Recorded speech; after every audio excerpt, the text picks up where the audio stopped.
présente. Je déclare la séance du Conseil communautaire ouverte. Appel nominal des conseillers communautaires. Monnier Blandine, présente. Jourdan René, Vervine Hélène. Arnaud Suzanne donne son pouvoir à Monnier Blandine. Barthélémy Philippe. Castel René. Joseph Jean-Paul. Hitler Édouard. Aubert Patricia donne son pouvoir à Délida Robert. Brondy Jean. Canol Muriel donne son pouvoir à Alster Daniel. Granet Jean-Luc donne son pouvoir à Brondy Jean. Mazella Fanny. Porcu Robert donne son pouvoir à Mazella Fanny. De Peretti Carole donne son pouvoir à Thibaut Eliane. Alster Daniel. Présent. Thibaut Eliane. Garcia Gilles. Garcia Gilles. Absent. Samar André. Ferrara Louis. Guérou Pascal. Joannon Bruno. Beauvoir Christelle.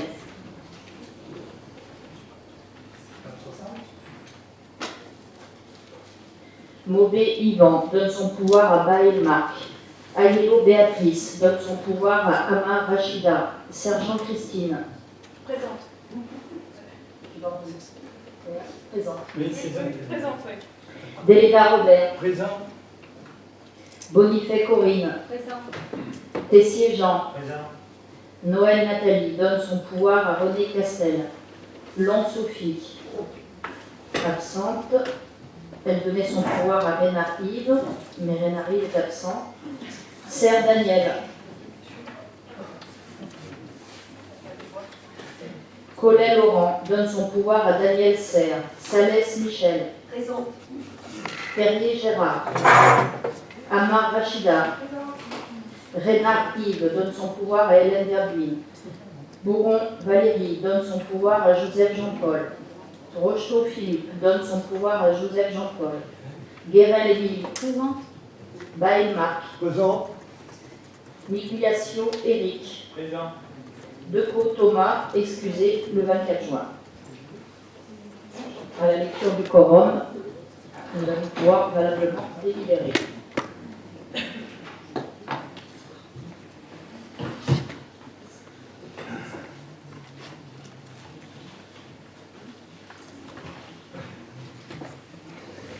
Pour débuter, je vous propose de désigner Mazella Fanny, secrétaire de séance. Y a-t-il une objection ? Pas d'objection, donc Mazella Fanny est déclarée secrétaire de séance. Approbation du compte-rendu du Conseil communautaire du 21 mars 2022. Avez-vous des objections à formuler sur ce compte-rendu ? Pas d'objection. Donc je vais vous proposer. Alors, vous avez reçu tous les décisions que j'ai prises depuis le dernier conseil communautaire, notamment au niveau des services des marchés publics. Donc, vous avez la liste, donc je ne vais pas les relire. Hein. Si vous avez des questions, je vous laisserai les formuler. Y a-t-il des questions ? Non. Avant de passer à l'ordre du jour, je souhaite faire un point rapide sur les problématiques qui m'ont été rapportées concernant la déchetterie de Sanary par M. Alster, maire de Sanary, à savoir problème de violence des administrés envers le personnel, saleté de la déchetterie, défaut d'entretien des espaces verts, stock de pneus non évacués, accès endommagé, compacteur en panne, etc., etc. Cette déchetterie est la seule du territoire à être gérée en régie. Elle est à ce jour co-gérée par deux agents communautaires, M. Éric Cresta et Milou de Sarawi. Dès demain et durant plusieurs jours, un nettoyage complet de l'ensemble du site va être réalisé par les agents. M. Cresta est affecté dès aujourd'hui et à minima jusqu'à la rentrée de septembre à temps complet sur le site de la déchetterie de Sanary. Et je me déplacerai personnellement avec les élus de Sanary qui le souhaitent afin d'inspecter ce site et contrôler les travaux de remise en état. Donc vous reviendrez vers moi pour dire qui veut venir avec moi et qu'on convienne d'une date commune. Voilà. Je vous propose maintenant de passer à l'ordre du jour.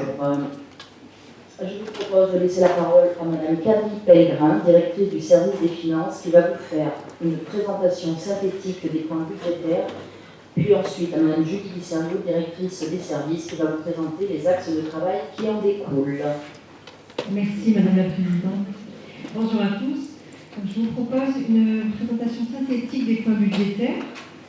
Conformément aux documents qui vous ont été transmis, il va vous être proposé dans l'ordre pour tous les budgets, d'approuver les comptes de gestion 2021 établis par les comptables publics successifs, de voter les comptes administratifs 2021 qui constatent les identités de valeur avec les comptes de gestion, Madame la Présidente ne participant pas au vote des comptes administratifs, de décider de l'affectation des résultats de l'exercice 2021 et enfin de voter les budgets supplémentaires 2022. Tout d'abord, concernant les comptes administratifs 2021, les résultats proviennent de la différence entre les recettes et les dépenses de l'année écoulée, mais également de la reprise du résultat antérieur. Pour l'exercice 2021, à l'exception de la section d'investissement du budget de la GEMAPI, tous les budgets présentent un résultat excédentaire dans les deux sections. De manière globale, après couverture du besoin de financement lorsque nécessaire et après couverture des restes à réaliser, la clôture comptable 2021 fait apparaître un excédent global libre d'affectation de 2,7 millions pour le budget principal, 1,1 million pour le budget annexe de l'eau, 3 millions pour le budget de l'assainissement, 89 000 euros pour le budget du SPANC, 599 000 euros pour le budget GEMAPI, 1,9 million pour le budget de la collecte et traitement des déchets, 1,7 million pour celui des transports, et enfin 80 000 euros pour le budget du tourisme. Il convient ensuite d'affecter ces résultats dans le respect des règles comptables, à savoir l'inscription au compte 1068 du montant nécessaire à la couverture du besoin de financement, c'est-à-dire lorsque le résultat de clôture de la section d'investissement est négatif, l'affectation au compte 002 du solde de l'excédent de fonctionnement et l'affectation au compte 001 du solde d'exécution de la section d'investissement. Concernant les budgets supplémentaires 2022, maintenant, cette étape budgétaire, vous le savez, a pour but d'intégrer l'affectation des résultats 2021 ainsi que les restes à réaliser, ainsi que de procéder à des ajustements nécessaires des crédits 2022 votés au terme du budget primitif en fonction de l'exécution réelle des budgets et en prévision de décisions futures. Les budgets supplémentaires 2022 qui sont proposés pour le budget principal et ses 7 budgets annexes restent fidèles aux orientations budgétaires telles que débattues lors de la séance du Conseil communautaire du 21 février dernier. Pour le budget principal tout d'abord, il se caractérise notamment par la reprise de 2,9 millions de résultats et de 3,4 millions de restes à réaliser. Il y a également l'ajustement de la fiscalité et des dotations selon les états communiqués par la préfecture. Également, conformément au DOB, la réduction de l'emprunt d'équilibre. J'en profite également pour préciser que l'encours, tout budget confondu, ne contient pas de prêts toxiques. En section de fonctionnement, il y a l'inscription de crédits permettant la régularisation de certaines dépenses obligatoires, mais permettant également la création d'autorisations d'engagement et de crédits de paiement servant à financer les différents outils de planification tels que le plan climat, air, énergie territoriale et le programme local de l'habitat. En investissement, il est prévu la révision de la programmation pluriannuelle et la création là aussi d'une nouvelle APCP, autorisation de programme et crédit de paiement, pour les travaux de l'extension du siège de l'agglomération, ainsi que des ajustements de dépenses d'équipement selon l'avancée des chantiers. Pour les budgets annexes maintenant, les budgets supplémentaires reprennent également les résultats et les restes à réaliser 2021. Le même principe de réduction de l'emprunt d'équilibre est appliqué. Il y a donc une réduction totale de tous les budgets annexes, sauf pour le budget de l'eau, dont la gestion est plus compliquée et qui fait actuellement l'objet d'une étude approfondie pour trouver le juste équilibre. Il y a également la prise en compte de l'augmentation des coûts dans le contexte actuel, avec des crédits inscrits par prudence au sein du chapitre de charges générales. Sur le budget GEMAPI, il y a également la création d'une APCP pour les travaux relatifs à la protection de la promenade du Quai du Levant à Sanary. Voilà, ça ce sont les points essentiels à retenir. Pour conclure la présentation, il faut savoir que de façon consolidée, ces projets de BS présentent une capacité de désendettement de 3,3 années, loin du seuil critique des 12 ans. Je vous remercie pour votre attention.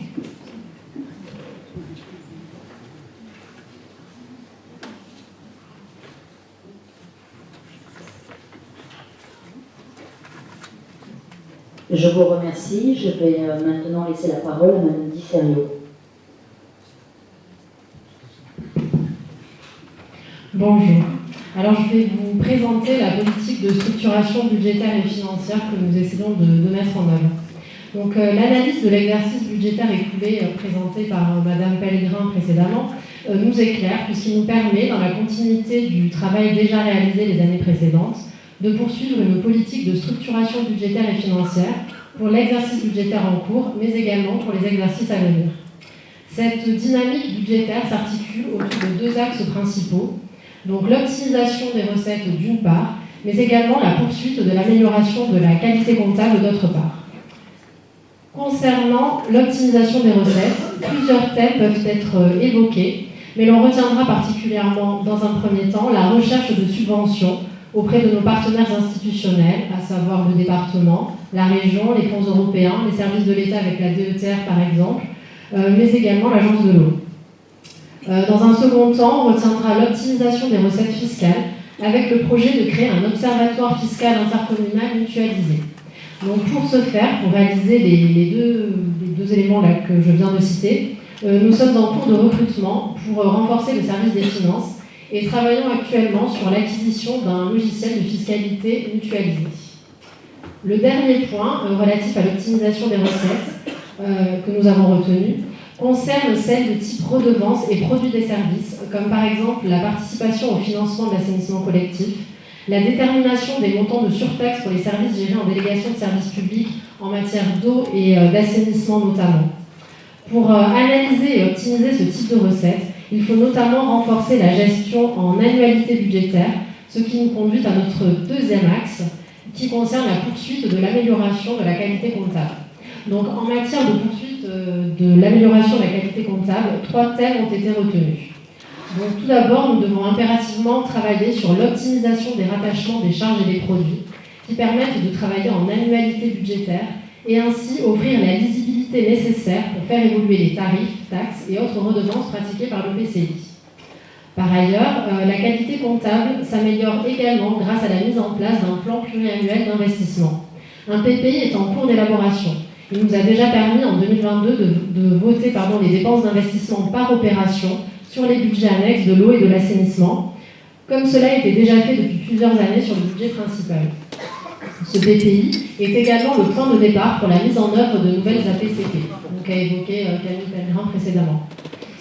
Donc, le dernier point relatif à l'amélioration de la qualité comptable concerne la gestion pluriannuelle des dépenses en investissement et en fonctionnement, de manière, comme évoqué précédemment, à ne pas faire supporter à un seul exercice budgétaire l'intégralité d'une dépense. Nous continuons ainsi la démarche engagée lors des précédents exercices en créant, lors de ce BS, 5 nouvelles opérations gérées en AP, donc autorisation de programme, AE, autorisation d'engagement pour la section de fonctionnement, et CP, donc les crédits de paiement par exercice budgétaire. La nouveauté réside dans ce BS par la création d'autorisations d'engagement en section de fonctionnement. Cela va notamment permettre, pour ce qui concerne l'investissement notamment, de diminuer le montant des restes à réaliser en dépenses et en recettes, et ainsi d'améliorer la lisibilité budgétaire de chaque exercice. Ces objectifs fixés par Madame la Présidente sont ambitieux et s'inscrivent dans la continuité des pratiques déjà mises en œuvre au sein de l'EPCI ces dernières années. Ces efforts sont d'autant plus nécessaires que le passage obligatoire à l'instruction budgétaire et comptable M57 au 1er janvier 2024 nous imposera de nouveaux efforts en matière de qualité comptable. Merci. Je vous remercie. Y a-t-il des questions ou des demandes de précision à faire à Mme Pellegrin ou à Mme Disserio? Allez-y, Mme Serre. Alors, pas qu'à Mme Pellegrin, mais également à Mme la Présidente. Je voudrais signaler, on en avait déjà parlé, mais ce n'est pas aller plus loin, que compte tenu de la complexité et du volume énorme de tous ces états financiers, il serait peut-être souhaitable que soit mis en place une commission des finances qui permettrait, à mon sens, de travailler plus avant et plus sérieusement l'ensemble de ces états financiers et peut-être que certains conseillers qui sont particulièrement intéressés par cette question-là pourraient apporter dans l'intérêt général de la communauté leur savoir-faire ou leurs idées, voilà, tout simplement. Donc j'aimerais que vous puissiez y réfléchir et que ça puisse être mis en place. J'ai bien conscience que moi, étant d'opposition, j'en ferai peut-être pas partie, mais en tout cas, il y a dans l'Assemblée un certain nombre de personnes qui, je pense, y auraient toute leur place. Donc ça, c'est le premier point. Je voudrais ensuite signaler, on nous a dit qu'il n'y avait pas de prêts toxiques dans les emprunts, ce qui est tout à fait vrai. Par contre, on a un certain nombre de prêts qui ont été contractés avec des taux variables et non pas des taux fixes. Et ça représente au global environ 16% du total des dettes, mais sur certains budgets, par exemple le budget assainissement, ça représente 25% de la dette restant à rembourser. Compte tenu de la remontée actuelle fulgurante des taux, qui, à mon sens, ne risque pas de s'arrêter aussitôt, il me semble qu'il serait souhaitable, alors ça a peut-être été fait, mais qu'une projection soit effectuée pour chacun des budgets pour voir quel est l'impact que cela peut avoir. Alors c'est vrai que c'est une part qui est faible au global, mais pour certains budgets, ça risque d'être important. N'oublions pas que le Libor 3 mois et le Libor 12 mois sont actuellement assez bas, mais ils sont directement corrélés au taux de l'inflation, donc ça va monter. Et ça peut rapidement être multiplié par 4 ou 5, ce qui va instantanément multiplier par 4 ou 5 nos charges financières. Voilà, c'était les deux points sur lesquels je voulais intervenir. Et j'aimerais, si c'était possible, que vous puissiez y réfléchir. Et je peux passer la parole peut-être à mon collègue Gérard, qui avait une intervention, à moins que vous vouliez me répondre. Est-ce que je peux déjà vous répondre? Après, je laisserai M. Perry parler. Concernant la commission des finances, vous m'en aviez déjà parlé. Nous venons d'arriver, donc nous sommes en train de nous mettre en place, même si maintenant ça fait quelques mois, mais la charge est importante. Donc une fois que ce sera stabilisé tant en termes d'effectifs et de fonctionnement, nous réfléchirons et nous en parlerons ensemble sur cette mise en place. Concernant les prêts, les services sont attelés de suite à faire une analyse pour faire un refinancement de l'ensemble des emprunts pour baisser justement la charge de la dette. Seulement, les taux proposés sont des taux variables, donc nous n'avons pas voulu rentrer sur ce type de financement, mettant encore plus en péril l'encours de la dette. Donc, nous avons voulu le faire, mais voilà, il y avait quelques mois de retard là-dessus et on n'a pas pu faire plus vite. Est-ce qu'on pourrait au moins faire une projection pour voir ce que ça peut impacter, si vous voulez, simplement, de voir si le Libor, parce qu'en fait on a 3 types de taux variables. J'ai bien entendu. Le taux livret A, le Libor 3 mois, le Libor 12 mois. Est-ce qu'on pourrait faire une projection pour voir si par exemple le Libor 3 mois, je dis n'importe quoi, passe à 2,50, combien ça va nous faire en plus, en coût? On peut faire des projections. Je vous avoue que là, les services ont fait un travail considérable pour présenter ces évolutions. Mais si ça peut venir, on pourra le faire à terme. Après, les choses sont très instables en ce moment. De toute manière, ce sont des projections qui sont faites valables à l'instant T. Mais voilà. Donc, on l'a entendu et on verra. Comment? C'est pour nous donner une meilleure vision. J'entends, et c'est quelque chose que nous recherchons aussi, mais voilà, nous gérons les choses de manière prioritaire. Voilà, merci. Monsieur Perrier, je vous en prie. On partage le micro. Oui, comme indiqué par Michel, Il est très difficile d'étudier dans le détail la masse de documents qu'il nous est donné. Donc je me suis intéressé à un poste qui m'est cher, qui sont les dépenses à caractère général, le 011. À l'exception d'un seul, qui sont les entreprises ménagères, les budgets supplémentaires entraînent une augmentation quasi systématique des dépenses à caractère général, autrement dit le poste 011, jusqu'à prévoir, lorsque l'on considère l'EBP plus l'EBS, des augmentations par rapport au réalisé 2021, allant de plus 36% pour le budget principal à plus de 150% pour le budget annexe de l'assainissement. À quoi correspondent ces prévisions de dépenses conséquentes? Sont-elles conjoncturelles? J'ai eu une partie de la réponse peut-être à travers les nouvelles compétences. Sont-elles structurelles ou autres? L'augmentation évidente de ces dépenses risque de limiter d'autant l'excédent de fonctionnement futur et donc notre capacité d'autofinancement, car les recettes augmentent malheureusement que très peu. Alors j'ai bien compris que les nouvelles compétences allaient entraîner des dépenses supplémentaires, mais quid des charges supplémentaires sur l'assainissement par exemple? Je vais laisser Camille Pellegrin vous répondre. Oui, il s'agit essentiellement en fait surtout de la reprise des résultats.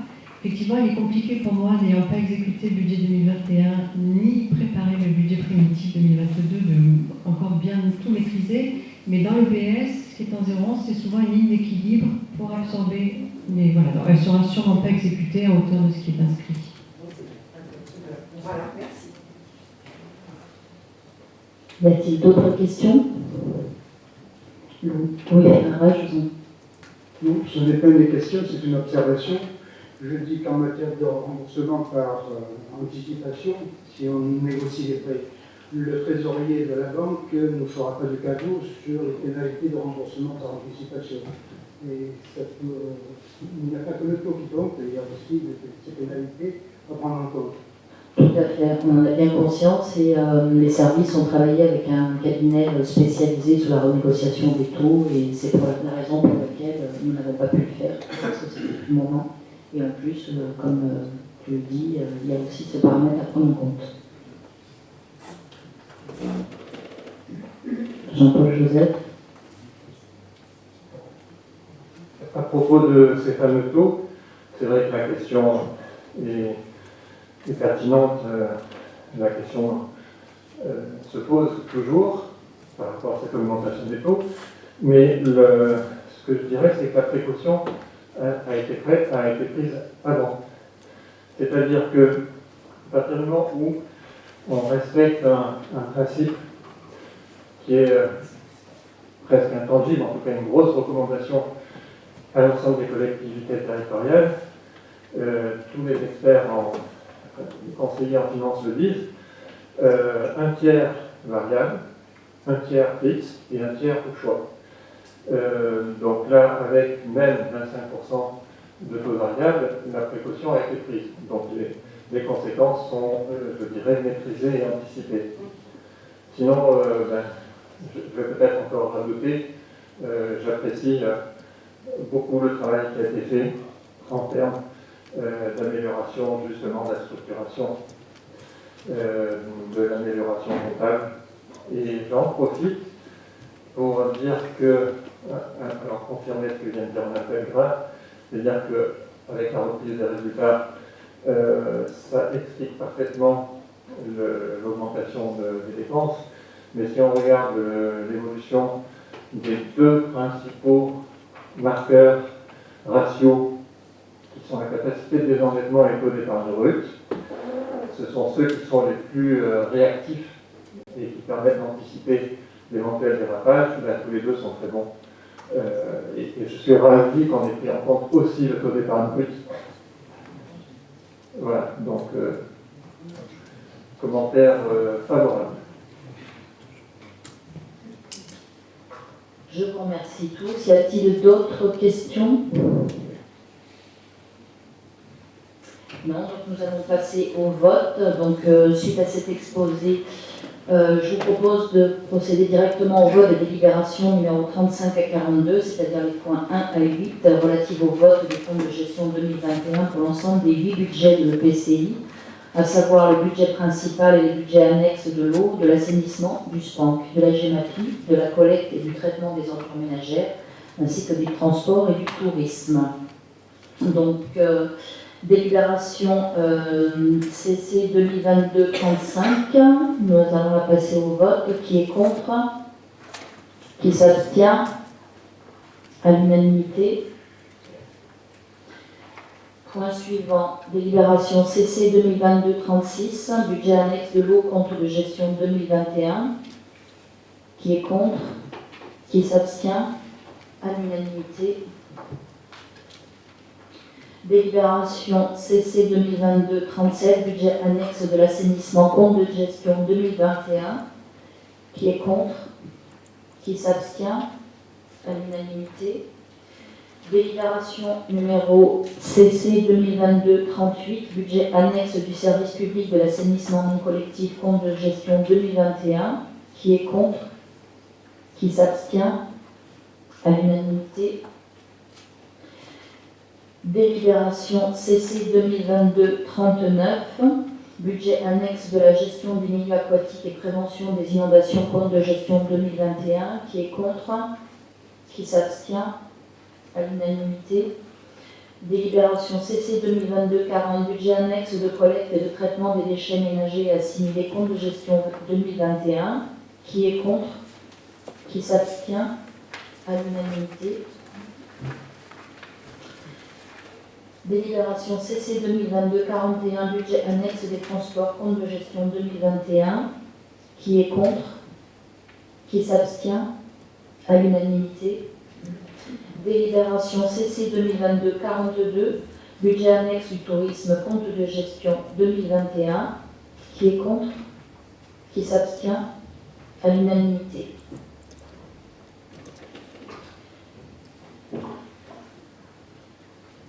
Alors, concernant l'examen des comptes administratifs, conformément au Code général des collectivités territoriales, nous devons préalablement à l'examen des comptes procéder à la nomination d'un président de séance pour la partie du Conseil au cours de laquelle les comptes administratifs sont examinés.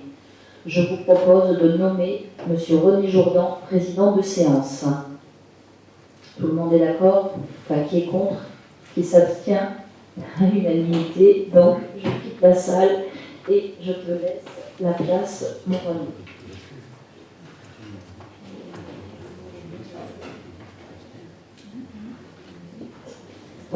Donc, merci, Présidente. Donc, on va passer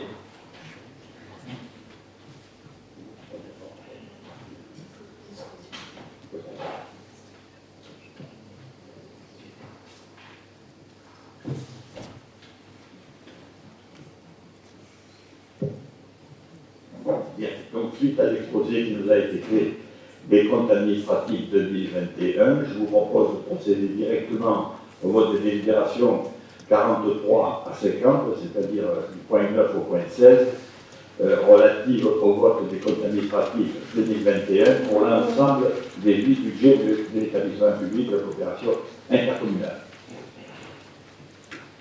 Donc, il s'agit, je viens de le dire, de la délibération 43 concernant le budget principal. Donc, si vous êtes d'accord pour voter le compte administratif, vous levez la main, s'il vous plaît. Je vous remercie, c'est à l'unanimité. C'est le budget le plus important, donc il est bien de voir que nous sommes exprimés notre accord. Rassurez-vous, je ne pourrais pas lever la main à chaque fois. Bien, nous passons à la délibération à la 44, budget annexe de l'eau. Ceux qui sont contre, qui s'abstiennent, adopté à l'unanimité. Je vous remercie. Délibération numéro 45, budget annexe de l'assainissement, compte administratif 2021. Est-ce que quelqu'un s'abstient? Vote contre? C'est adopté à l'unanimité. Je vous en remercie une nouvelle fois. Enfin, la 46, budget annexe du service public de l'assainissement non collectif. Quelqu'un vote s'oppose, s'abstient, c'est donc à l'unanimité. Nous passons à la délibération 47, ça concerne la GEMAPI. Est-ce que quelqu'un s'oppose? S'abstient? C'est à l'unanimité. Merci. Délibération 48, budget annexe de collecte et de traitement des déchets ménagers et assimilés. La même question. Est-ce que quelqu'un est contre? S'abstient? C'est donc adopté à l'unanimité. Nous arrivons à la 49. Budget annexe des transports. Même question. Si quelqu'un est contre, s'abstient, c'est à l'unanimité. Nous arrivons à bout de l'énumération. Budget annexe du Covid, c'est la délibération 50. Là aussi, est-ce que vous êtes quelqu'un qui s'oppose, s'abstient? C'est donc à l'unanimité. Je vous en remercie. Donc la présidente peut nous rejoindre. Est-ce que quelqu'un... Où elle est cachée? Ah, bon, voilà. Donc, Madame la Présidente, les comptes administratifs ont tous été votés à l'unanimité. Je vous remercie tous infiniment.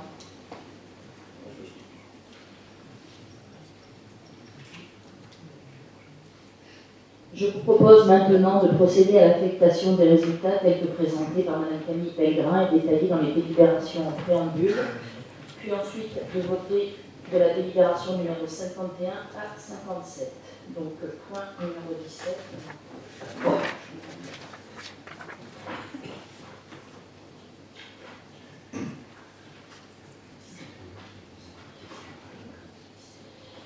Donc, budget principal, délibération CC 2022-51, affectation des résultats 2021 du budget principal.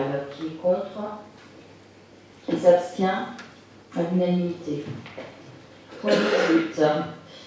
Délibération CC 2022-52, budget annexe de l'eau, affectation des résultats 2021. Qui est contre? Qui s'abstient? À l'unanimité.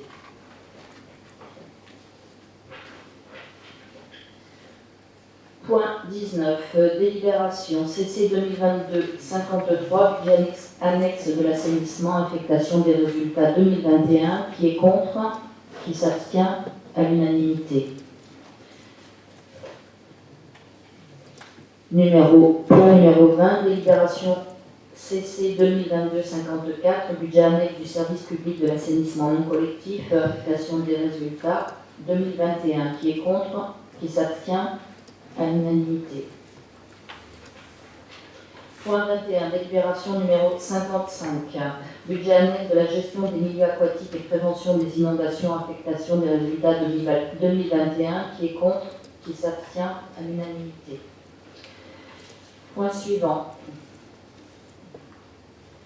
Numéro 22, délibération CC 2022-56, budget annexe de collecte et de traitement des déchets ménagers et assimilés, affectation des résultats 2021, qui est contre, qui s'abstient, à l'unanimité.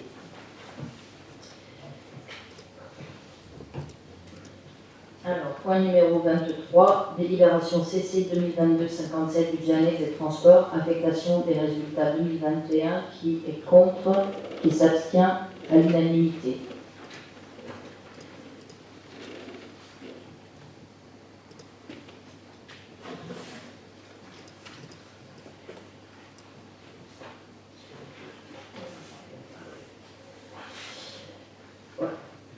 Point numéro 24, délibération CC 2022-58, budget annexe du tourisme, affectation des résultats 2021, qui est contre, qui s'abstient, à l'unanimité. Programmation pluriannuelle. Dans la continuité de ce qu'a évoqué Mme Julie Desserriaux, nous travaillons sur la pluriannualité budgétaire avec en section d'investissement la création de 2 nouvelles autorisations de programme et crédits de paiement, une pour les travaux d'extension du siège de la CASSB et une pour les travaux de protection de la digue du Levant à Saint-Mary-sur-Mer. Ce sera le point numéro 25, délibération numéro 59.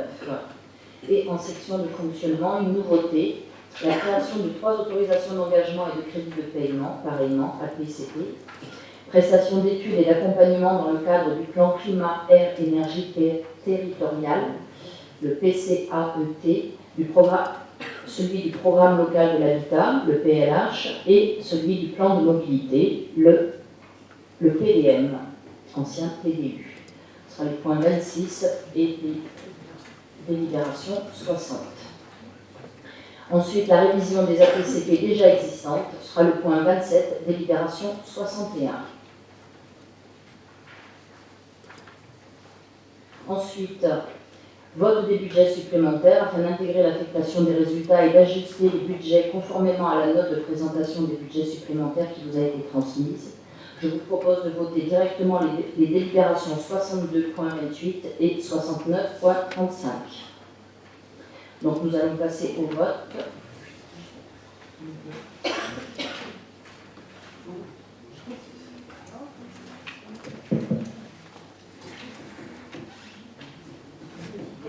S'il vous plaît.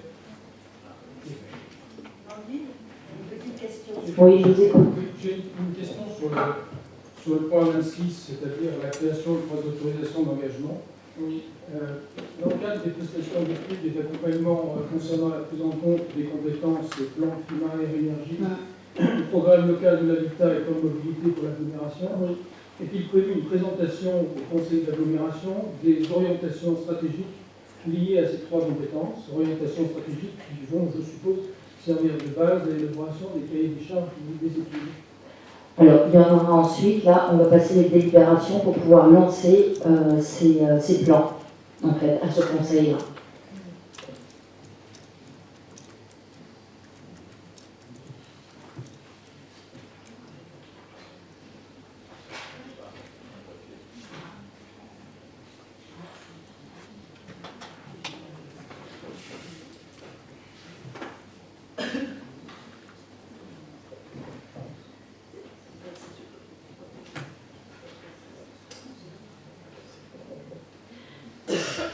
Alors, nous allons passer à la délibération CC 2022-59.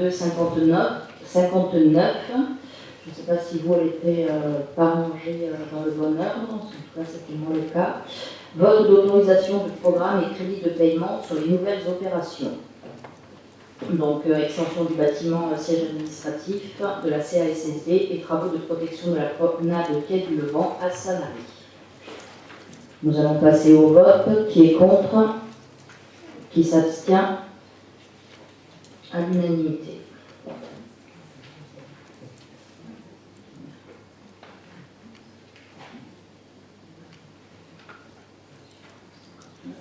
Ensuite, on va passer au vote de la délibération 60, création des trois autorisations d'engagement et crédit de paiement pour les prestations d'études et d'accompagnement dans le cadre du plan climat-air-énergie territorial, du programme local de l'habitat et du plan de mobilité. Qui est contre? Qui s'abstient? À l'unanimité.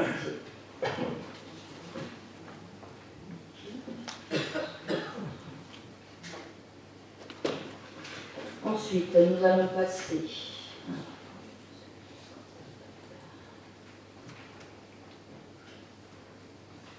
au vote de la délibération CC 2022-61, révision autorisation de programme et crédit de paiement.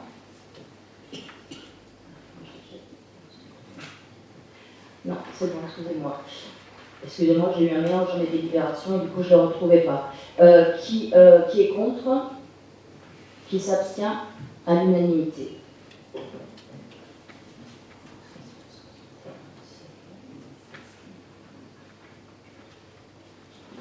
Et ensuite, les délibérations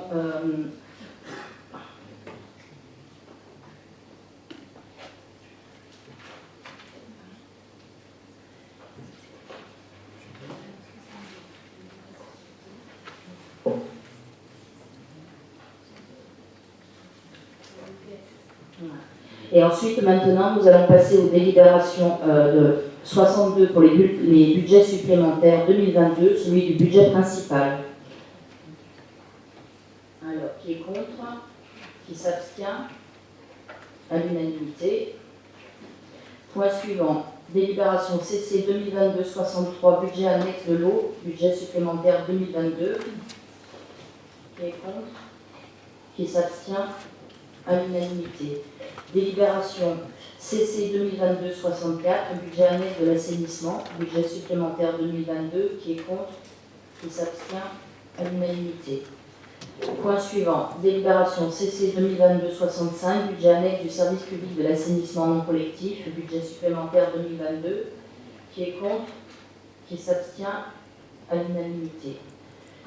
Délibération CC 2022-66, budget annexe de la gestion des milieux aquatiques et prévention des inondations, budget supplémentaire 2022.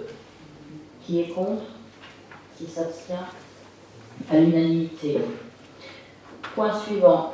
Délibération CC 2022-67, budget annexe de collecte et de traitement des déchets ménagers et assimilés, budget supplémentaire 2022. Qui est contre? Qui s'abstient? À l'unanimité. Délibération CC 2022-68, budget annexe des transports, budget supplémentaire 2022. Qui est contre? Qui s'abstient? À l'unanimité. Délibération CC 2022-69, budget annexe du tourisme, budget supplémentaire 2022. Qui est contre? Qui s'abstient? À l'unanimité.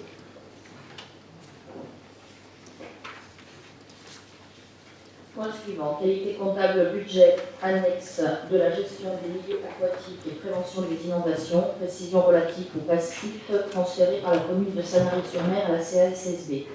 Daniel Alster.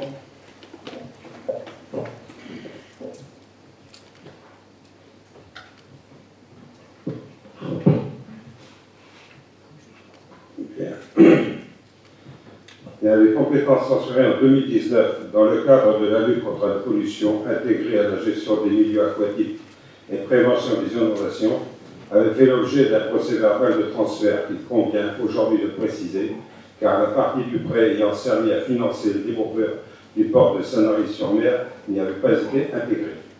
Par ailleurs, étant donné que cette modification n'a pas été délibérée en son temps, elle fera l'objet d'écritures comptables spécifiques confiées au comptable de l'agglomération pour établir la réalité des engagements résiduels sur chaque entité aux imputations comptables appropriées. Par conséquent, il est demandé au Conseil communautaire de bien vouloir approuver l'exposé détaillé dans la délibération. Merci. Merci Daniel. Nous allons passer au vote. Qui est contre? Qui s'abstient? À l'unanimité. Point suivant, taxe d'enlèvement des ordures ménagères, suppression du zonage et instauration d'une zone unique couvrant le territoire communautaire. Jean-Paul Joseph. Oui, Madame la Présidente. Donc, on se dirige droit vers cette zone unique, puisqu'on converge régulièrement depuis 2018. Ça a été abordé largement lors du débat d'orientation budgétaire. Et voilà, donc toutes les explications avaient été données à cette époque-là. Certaines communes étaient un petit peu au-dessous, comme la Cadière, d'autres un peu au-dessus, comme les Venos. Et on rejoint le 11,8 de taux commun, sachant que, effectivement, c'est le poste budgétaire qui rapporte le plus pour faire fonctionner cette compétence, puisque ça représente 97% du budget. Merci. Nous allons procéder au vote.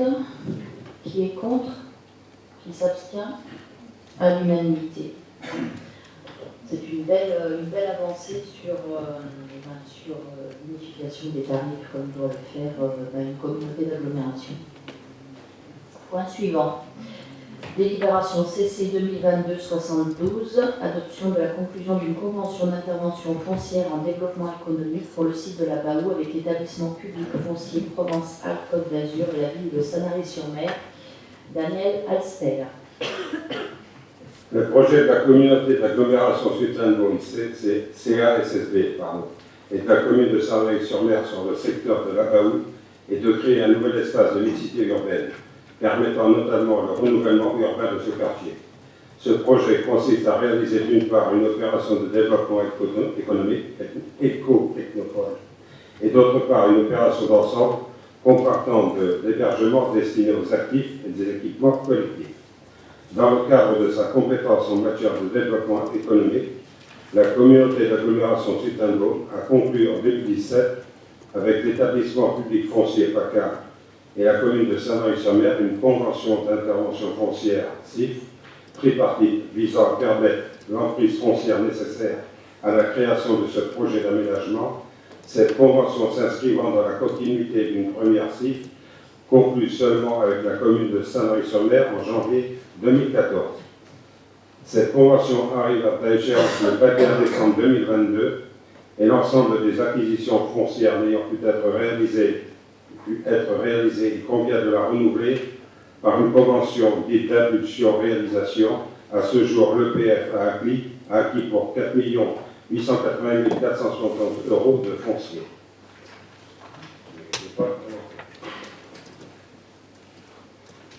Cette nouvelle convention prévoit des investissements à hauteur de 20 millions. Le montant pour réaliser l'ensemble de la maîtrise foncière du site est estimé à 30 millions. La convention d'intervention foncière prévoit que la CASSB et la commune de Saint-Marie-sur-Mer s'engagent en tant que garant du rachat du foncier et du paiement des frais engagés par l'EPF en cas de non-réalisation du projet. Les conditions d'organisation de cette garantie sont précisées par une convention spécifique passée entre la CASSB et la commune de Saint-Marie-sur-Mer. La phase impulsion correspond à une phase d'étude préalable pré-projet afin d'étudier les possibilités d'aménagement et évaluer leurs conditions essentielles de faisabilité. Pendant cette phase d'étude, la veille foncière est poursuivie de façon plus active en recherchant notamment des opportunités d'acquisition amiable et en préemptant de façon systématique. La phase réalisation correspond à la poursuite par l'EPF de sa mission de maîtrise foncière complète en vue de déposer une déclaration d'utilité publique en réserve foncière sur le secteur de l'Abaoul et sous réserve de la validation des instances délibérantes de la CASSB et de la commune de Saint-Marie-sur-Mer. Durant cette phase, l'EPF pourra également consulter les opérateurs sur la base de cahier des charges établis en accord avec la CASSB et la commune. Cette nouvelle convention aura pour objectif de réaliser les acquisitions foncières et immobilières sur le périmètre d'intervention identifié en annexe numéro 1 au projet de convention si annexé. Les études préopérationnelles permettent d'esquisser un programme prévisionnel d'aménagement, un pré-bilan d'opération et d'évaluation des conditions juridiques et financières et sa mise en œuvre. Vu la déclaration 2017 CC 0454 du Conseil communautaire du 9 octobre 2017, approuvant la conclusion d'une convention d'intervention foncière tripartie en développement économique avec le PF-PACA, la communauté d'agglomération Sud-Sainte-Beaune et la commune de Saint-Nary pour le site de la Baoule.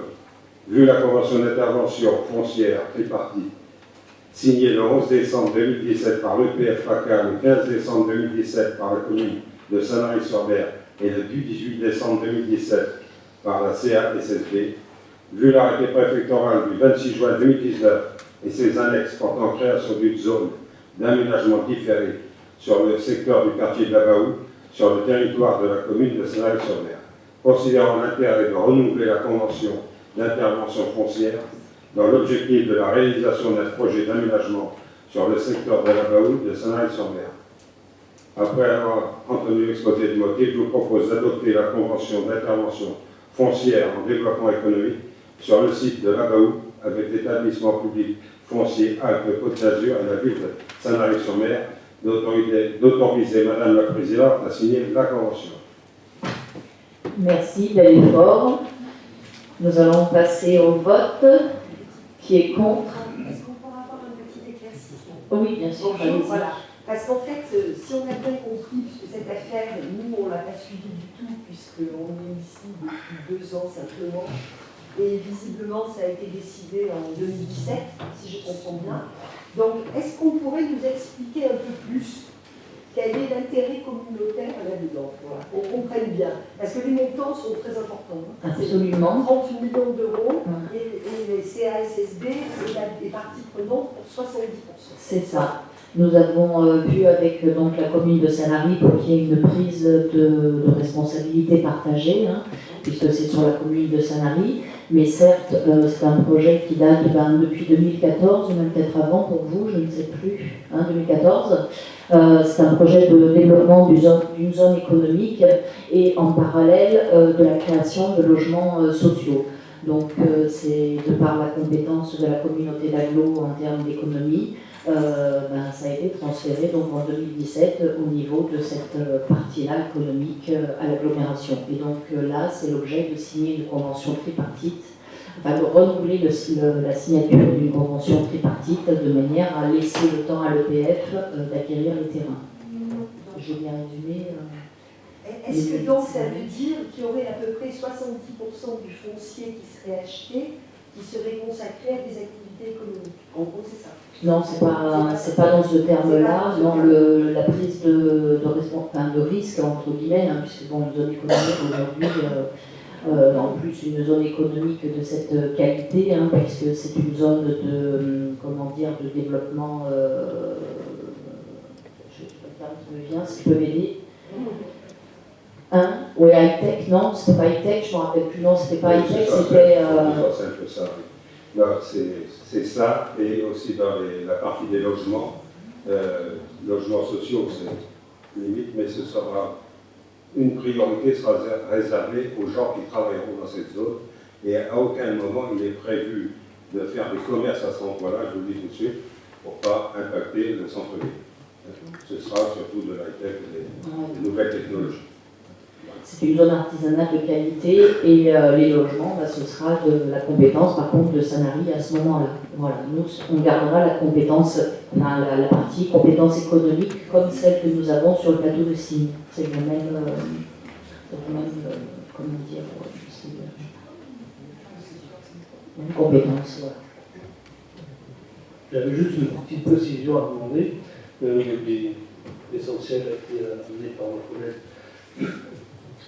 Constant qui partit, parce que, bien entendu, les États sont plus fonciers que l'opérateur, et puis Successbone et la commune, par leur compétence, avec les petits.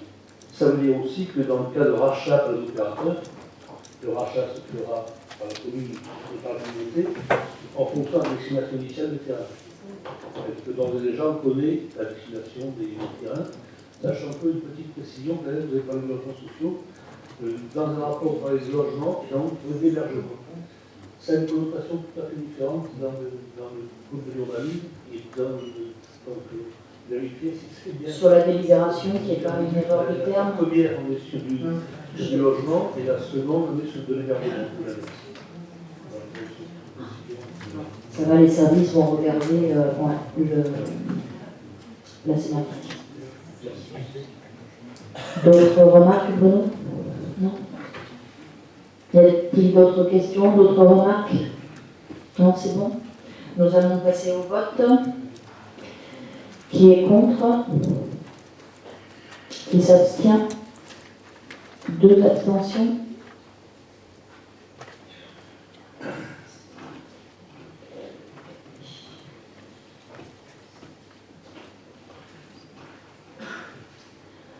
Donc à la majorité. Je vous remercie. Point suivant.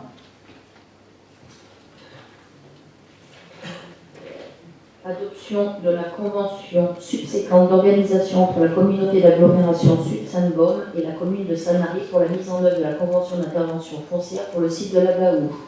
Daniel Alester. C'est une continuité. Le projet de la communauté d'agglomération Sud-Seine-Baume et de la commune de Sanary-sur-Mer sur le secteur de la Baou est de créer un nouvel espace de mixité urbaine permettant notamment le renouvellement urbain de ce quartier.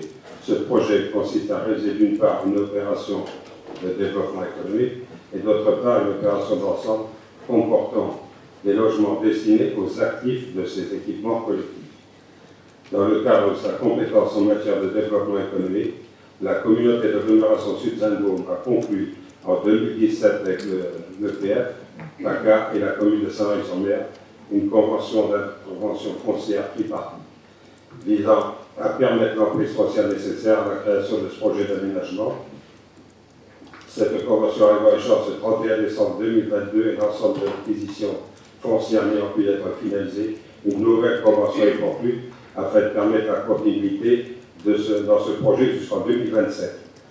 Dans le cadre de la nouvelle convention d'intervention foncière, une convention subséquente à la convention d'intervention foncière nécessite d'être conclue entre la CA-SSB et la commune de Sanary-sur-Mer, dont l'objet est de définir les modalités de la répartition de la garantie de rachat et de remboursement des dévots, permettant de détailler les modalités d'application de l'article 16 de la Convention d'intervention foncière.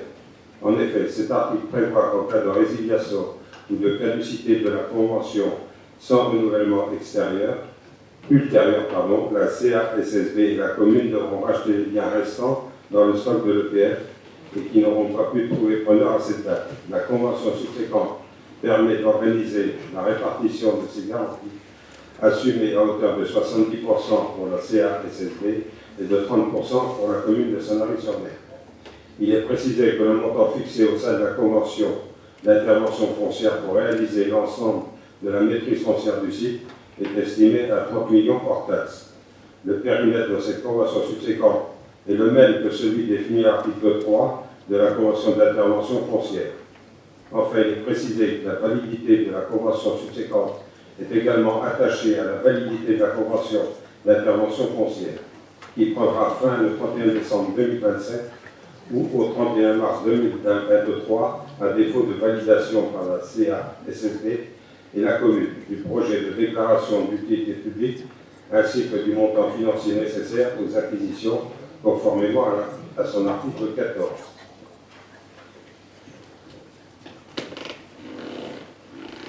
Vu la délibération 2017 CC 054 du Conseil communautaire du 9 octobre 2017 approuvant la conclusion d'une convention d'intervention foncière tripartite au développement économique avec l'EPF PACA, la communauté d'agglomération Sud-Seine-Beaune et la commune de Sanary pour le site de la Baoue.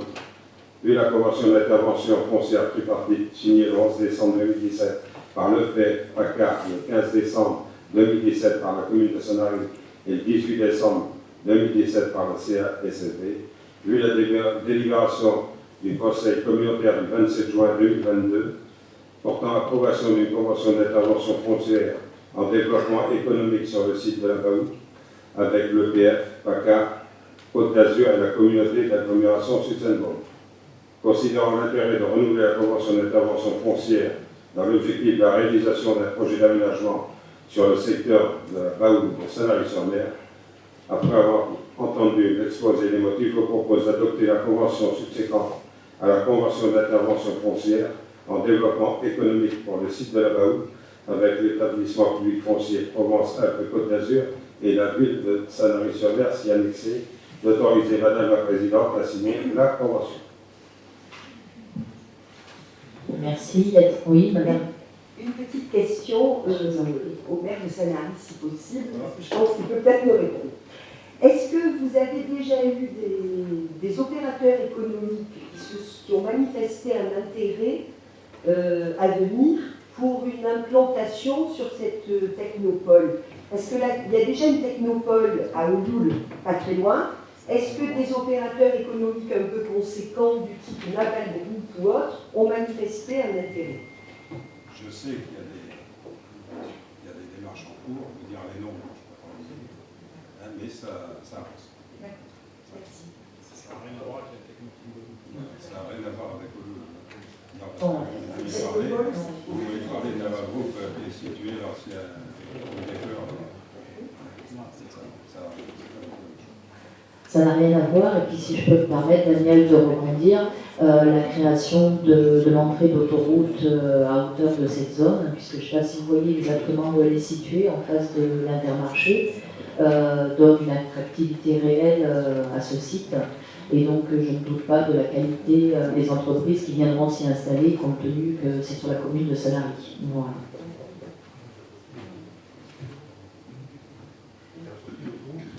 Ouais, c'est juste à côté de la sortie de l'autoroute, tout à fait. Donc ça, c'est un facteur d'attractivité énorme.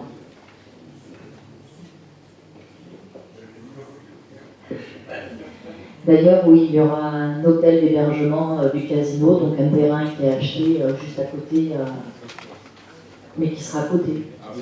Tout à fait. Donc pour montrer qu'il y a vraiment une attractivité réelle du site.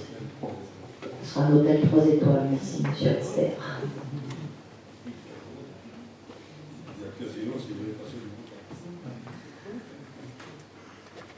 D'autres questions? Nous allons passer au vote. Qui est contre? Qui s'abstient? 2 abstentions. Vote. Tout le monde autrement est OK, je ne vois pas d'autres mains. À la majorité. Merci.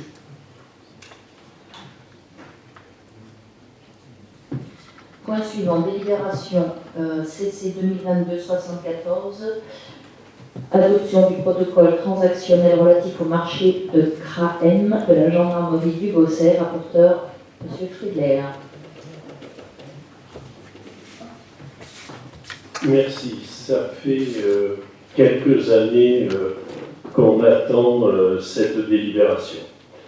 Alors, la communauté d'agglomération Sud-Sainte-Baume a lancé par une procédure concurrentielle avec négociation un marché public global sectoriel pour la conception, la réalisation, l'aménagement, l'entretien et la maintenance de la nouvelle gendarmerie du Bosset. Gendarmerie du Bosset qui s'est située au Bosset dessert également la plupart des communes du Haut-Pays.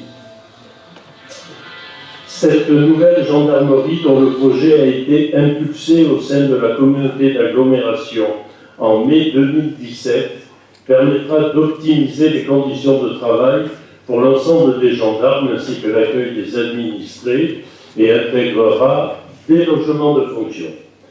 Ce marché a été notifié par voie dématérialisée le 19 octobre 2018 au groupe d'entreprises Travaux du Midi, Provence Maintenance Service, Duchère Pietra Architecte, Aegis Bâtiment Méditerranée, NDCE, Amoros Conseil en acoustique. Pour des raisons indépendantes de la volonté des membres du groupement d'entreprises, un premier arrêt des prestations est intervenu avant la validation formelle par la communauté d'agglomération Sud-Sainte-Baume des premiers éléments d'études transmis au mois de décembre 2018. Par ailleurs, et malgré l'obtention en mars 2020 du permis de construire, la crise sanitaire liée à l'épidémie Covid-19 a conduit à une impossibilité majeure pour la communauté d'agglomération et le groupement d'entreprises de se rapprocher en vue d'examiner les termes de la poursuite de leurs relations contractuelles. Le projet de protocole transactionnel a pour objet de solder les devoirs et obligations nés entre les parties dans le cadre de l'exécution du marché global sectoriel en ce qui concerne les prestations réalisées par les entreprises jusqu'à l'adoption en conseil communautaire du document. La conclusion du protocole d'accord transactionnel permet ainsi d'éviter la résiliation du marché global. Cette résiliation, dont le montant serait prohibitif, nécessiterait par ailleurs des coûts nouveaux et des délais pour permettre la réalisation du projet. Pour parler de l'âpreté des discussions, et là je tiens à saluer la présidente, puisque moi je n'ai pas participé à ces négociations. Donc je parlais de l'âpreté des discussions. La première réclamation des travaux du Midi était de 1,2 million d'euros. Bon, je passe les quelques milliers d'euros. Lorsqu'ils ont envoyé leur mémoire, c'était tombé à 850 000 euros. Et ensuite, quand ça a été actualisé, c'est remonté à 880 000 euros. D'où l'intérêt de cet accord.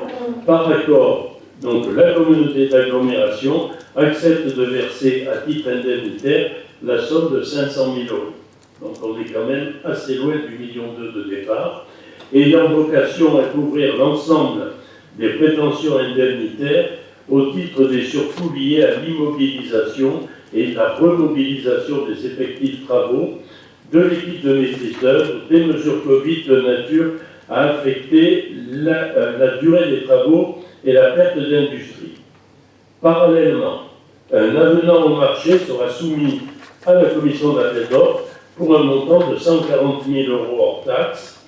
Donc, il s'agit de changements de normes, de l'insuffisance des diagnostics amiante et plomb, de l'évolution de la réglementation et des demandes des utilisateurs. Par exemple, la porte d'accès sécurisée d'un nouveau type, etc. Cet avenant intégrera donc la prise en compte des études diagnostiques amiante et plomb, je viens d'en parler, certaines demandes récentes des utilisateurs en matière de sécurité, une mobilisation complémentaire des installations de chantier avec un planning d'exécution recalé et quelques petites évolutions réglementaires.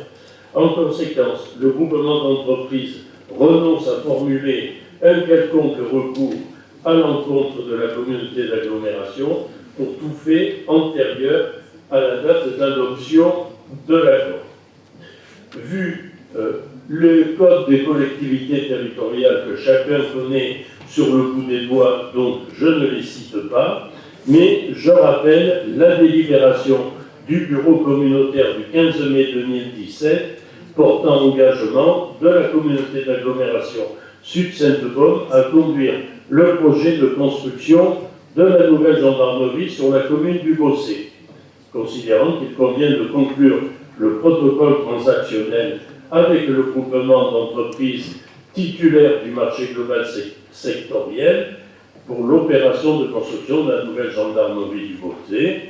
Je vous propose, article 1, d'approuver le protocole d'accord transactionnel avec le groupement d'entreprises titulaires du marché global sectoriel pour l'opération de construction de la nouvelle gendarmerie du Bossé. Article 2, d'autoriser Madame la Présidente ou son représentant à signer le protocole transactionnel. Et article 3, les crédits nécessaires sont inscrits au compte 678 du budget principal de l'année 2022. J'espère, Madame la Présidente, qu'on approche de la fin d'un feuilleton, parce que lorsque je rencontre mes administrés, voire même les gendarmes, ils appellent le projet l'Arlésienne, et je crois que votre ténacité a montré qu'on pouvait retrouver l'Arlésienne.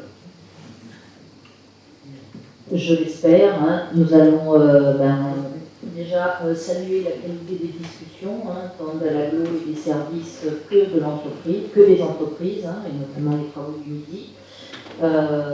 C'est vrai que là, on passe cette délibération, et maintenant il va falloir signer. Donc je propose que lorsque nous aurons une date pour signer ce protocole, nous vous informerons et nous ferons une communication ensemble sur ce sujet. Voilà. Y a-t-il d'autres questions?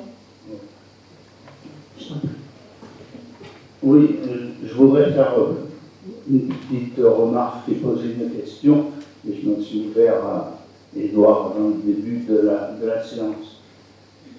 D'abord, c'est une délibération rarissime, puisqu'il s'agit d'un protocole transactionnel qui se monte quand même à 500 000 €. C'est rare, et je crois que ça a été souligné, ça a un intérêt, c'est que effectivement notre gendarmerie du Bossé va enfin pouvoir avoir le jour.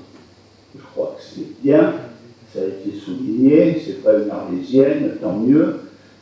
Ceci étant, ma petite remarque, c'est la suivante. Quand il y a un protocole transactionnel, ça concerne le passé. C'est-à-dire entre le début de l'opération d'aujourd'hui, on solde le compte, et c'est donc un protocole transactionnel. Tant mieux, je n'ai pas de commentaire là-dessus. Et puis ensuite, il y a une deuxième chose qui n'a rien à voir avec la première, c'est un avenant de plus-value. Donc il y a un avenant, là ça ne concerne pas le passé, mais l'avenant il concerne le futur. Et donc ma question c'est la suivante, ma remarque, c'est à l'intérieur de ce même protocole, il y a le futur, c'est-à-dire le projet d'avenant, qui est une condition suspensive de la réalisation du protocole transactionnel. Donc je trouve que ce n'est pas très logique. Je pense qu'il faudrait scinder, pas faire une des livres, mais peut-être deux. Une où l'on dit c'est un protocole et on regarde le passé, l'autre qui est une délibération d'avenant, où l'on regarde le futur. Ça, c'est ma première observation. Je ne voudrais pas effectivement que cette belle poursuite de négociation soit éventuellement opérée par ce type de choses. Ma deuxième observation, elle m'a été suggérée par la lecture aussi du document. Au niveau du passé, les 500 000 euros, nous sommes, et c'est parfaitement logique, en dehors de la TVA. C'est hors TVA, la TVA n'est pas concernée par le passé. Par contre, dans l'avenant de plus-value, il y a la TVA, ce qui est parfaitement normal. Ma question, c'est la suivante.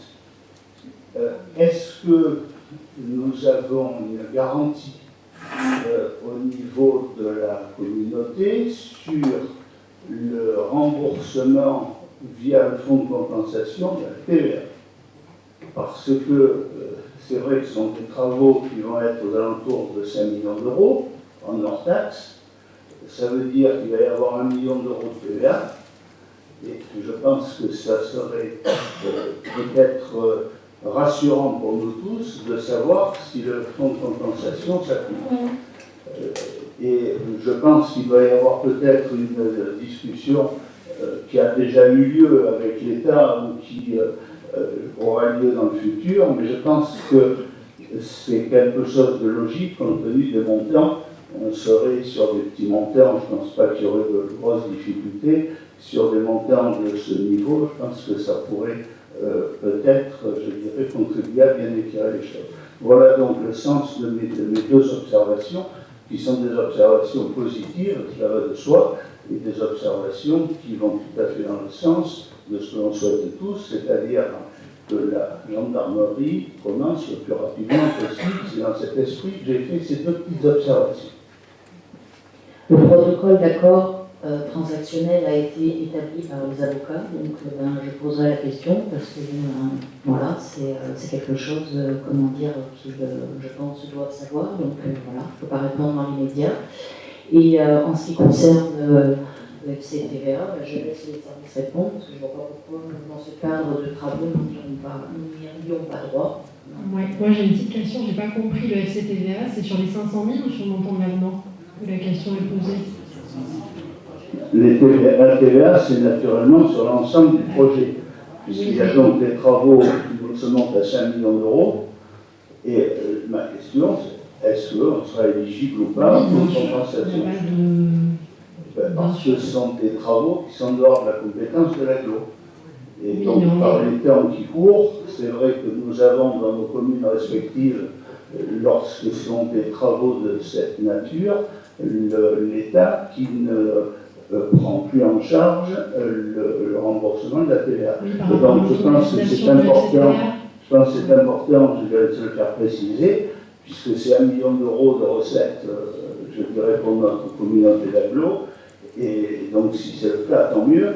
Si je ne souhaite pas de lièvre, c'est encore mieux, mais il va de soi que je pense que ce serait bien d'avoir un accord de l'État sur ce sujet. Oui, c'est vrai que sur le FCTVA, c'est un petit peu compliqué ces dernières années puisqu'on est en pleine automatisation du FCTVA et c'est vrai que l'État dérembourse progressivement de plus en plus le FCTVA, mais comme il est dit derrière moi, effectivement, c'est sur de l'accroissement du patrimoine. Donc, a priori, il n'y a pas de difficulté là-dessus, mais effectivement, ça peut se vérifier. Normalement, il n'y a pas de souci par rapport au FCTVA sur ce type de travaux. Voilà. Oui. Je partage quand même certaines inquiétudes de Philippe, nous, au BOCE, pour des petits travaux, on nous a refusé l'élection de certaines lignes à la TVA qui étaient précédemment admises. Donc je pense qu'il faut effectivement s'en inquiéter. Maintenant, pour l'autre question de point de vue strictement juridique, doit-on séparer les deux délibérations? C'est totalement hors de mon champ de compétences, mais je vois que en deuxième rideau, il y a les compétences qu'il faut.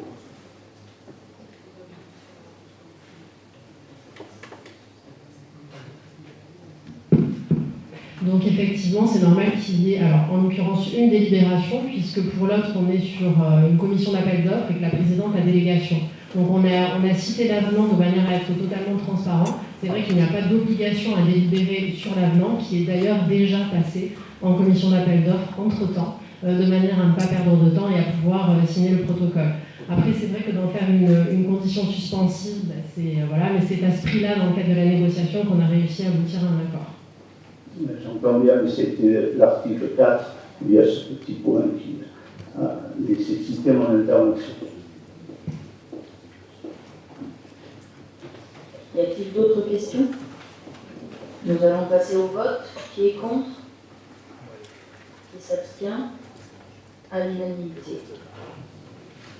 Point numéro 41. Adoption de l'avenant numéro 2 à la DSP l'assainissement collectif de la commune de Sanary.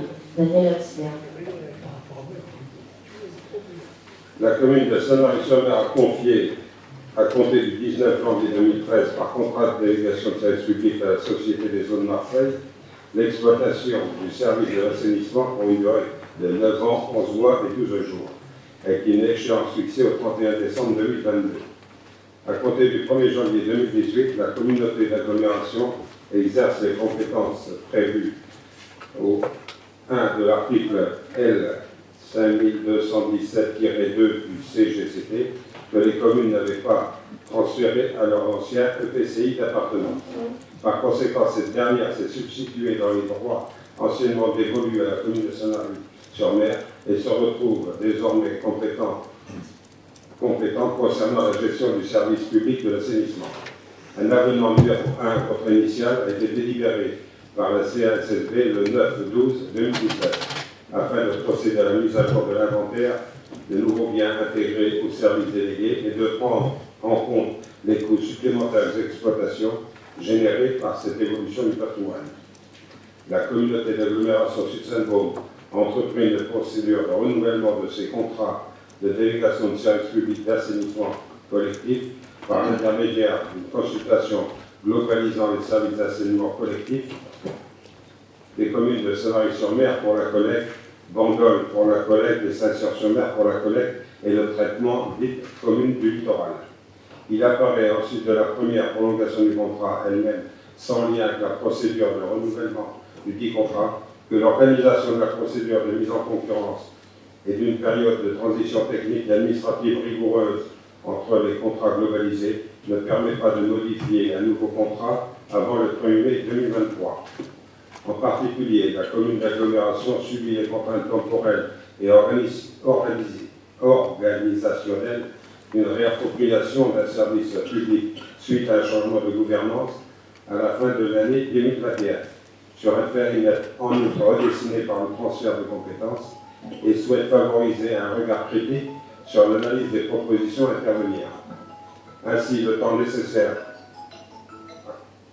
à l'organisation d'un temps de négociation suffisant pour permettre une réelle concurrence au vu du calendrier prévisionnel de la procédure implique la poursuite d'une telle période au-delà de l'été 2022. Enfin, il apparaît nécessaire de définir une période dite de tuilage sur un temps adapté à la réunion de trois périmètres comportant des caractéristiques distinctes.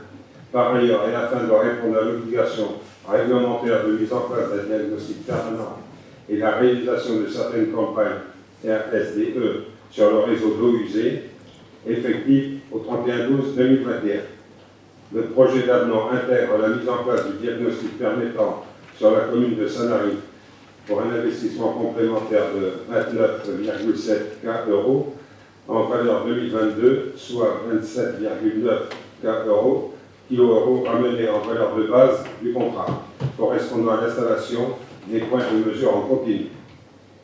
Il est ainsi proposé par l'avenant envisagé de prolonger le contrat actuel de 4 mois sans impact tarifaire au niveau des abonnés, tout en ne modifiant pas l'équilibre économique global du contrat, ni ne conduisant à une augmentation de la marge du délégataire. Cet ajustement conduit à une évolution totale du CA sur la durée du contrat de 4,12%, ainsi qu'il ressort des termes du compte d'exploitation prévisionnel annexé au projet d'avenant.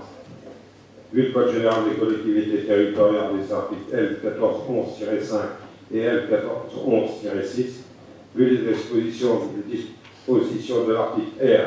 3135-7 du Code de la commande publique, vu l'information de la Commission de délégation du service public du 22 juin 2022, vu la délibération numéro DEL-CC 2019-112 du Conseil communautaire du 9 décembre 2019, portant approbation de l'avenant numéro 1 au contrat de délégation du service public relative à l'affermage pour la gestion de l'assainissement collectif de Sanary-sur-Mer, vu le projet d'avenant et ses annexes, considérant que cette modification ne réalise sans aucun impact tarifaire sur les abonnés du service, tout en permettant le maintien de l'équilibre économique global du contrat. Considérant que les modifications apportées par le présent projet d'avenant ne confient qu'un investissement mineur aux fermiers, alors même que ce dernier prend en charge un niveau de risque supérieur par la minoration de la provision en garantie au renouvellement, qui devra assurer en tout état de cause. Considérant que cet ajustement produit une évolution du CA sur la durée du contrat de ressortant à 4,12%, ainsi que le ressort des termes du compte d'exploitation prévisionnel annexé au projet d'avenant,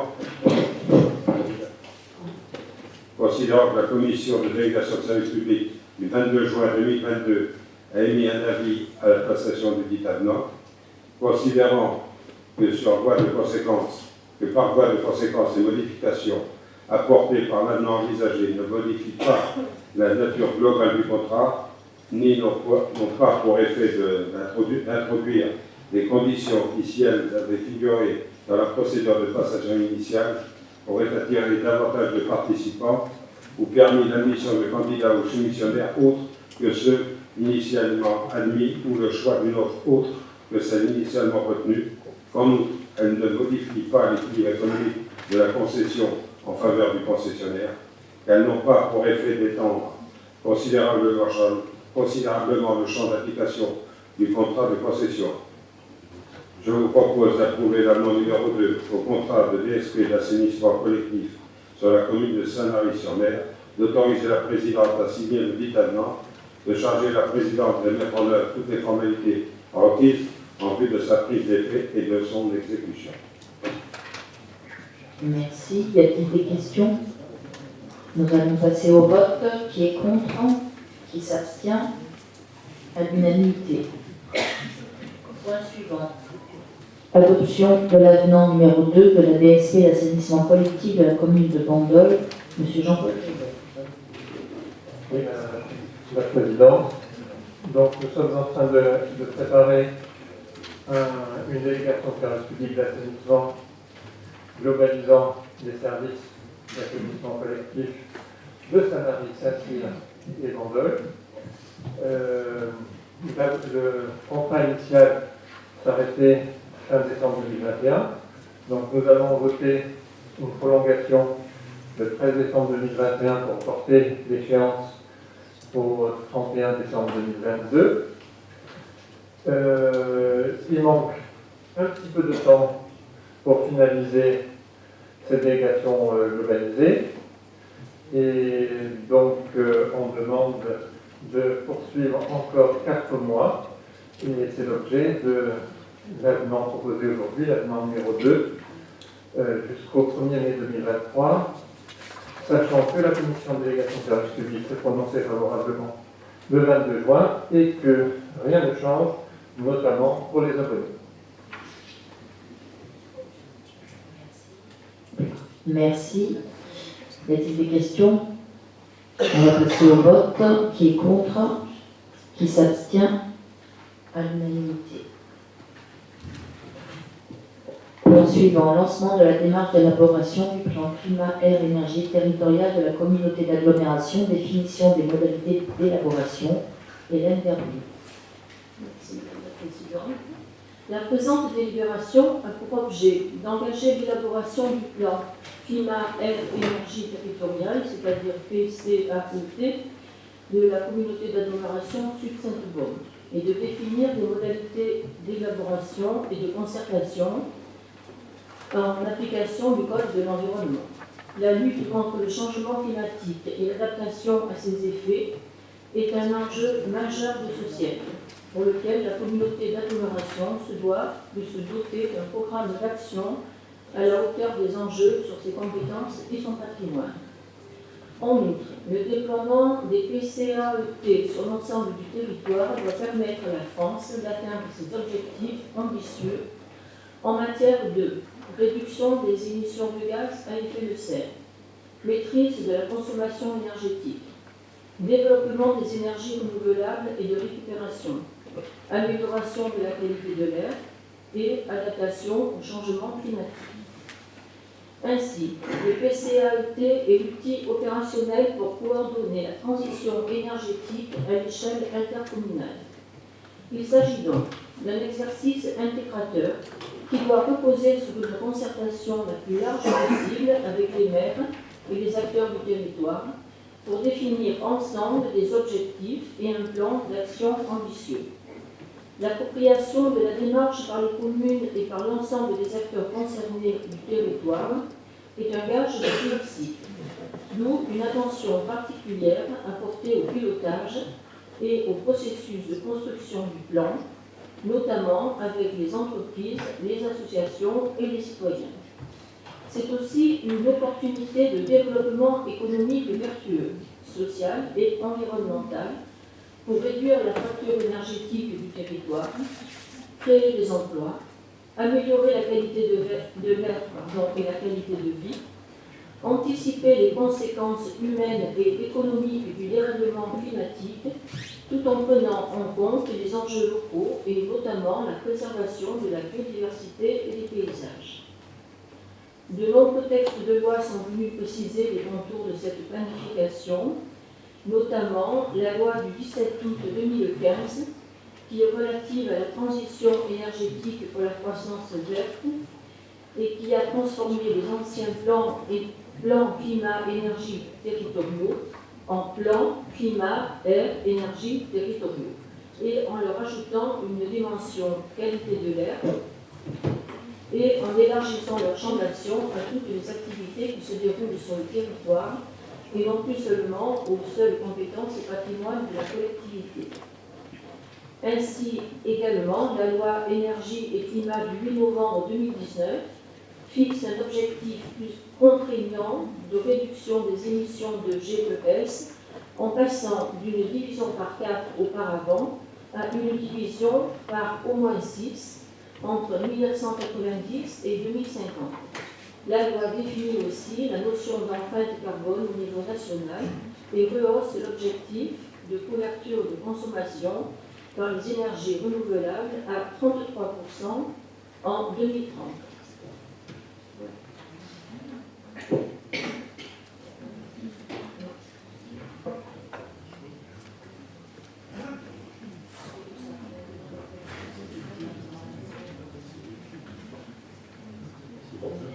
Merci Hélène. Bon, la délibération est un peu plus longue, mais bon, pour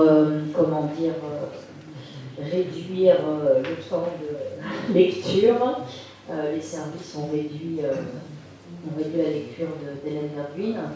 Y a-t-il des questions, Madame Serre? Madame Serre, c'est pas grave, c'est pas grave, ça se ressemble. Est-ce qu'il serait possible pour ce plan, comme pour les deux plans suivants, donc le plan climat, le plan local de l'habitat et le plan de mobilité, qu'il y ait une présentation à l'ensemble du conseil communautaire de l'avancée des travaux, et notamment au moment d'une phase qui me paraît essentielle, qui est au moment de la définition de la stratégie territoriale. Il y a 4 parties, un diagnostic territorial, une stratégie territoriale et ensuite plan d'action et dispositif de suivi.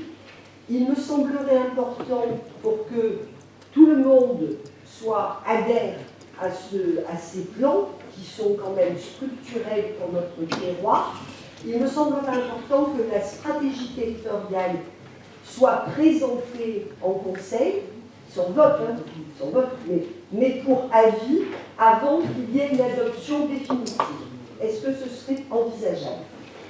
Je vous le disais tout à l'heure, ce sont des délibérations pour lancer ces plans. Donc pour le moment, c'est juste en état de démarrage. Donc on ne peut pas vous en présenter plus dans l'immédiat. Mais bien sûr qu'ensuite, quand il y aura des diagnostics, on en fera part au Conseil communautaire. Merci. D'autres questions? Oui, Madame la Présidente.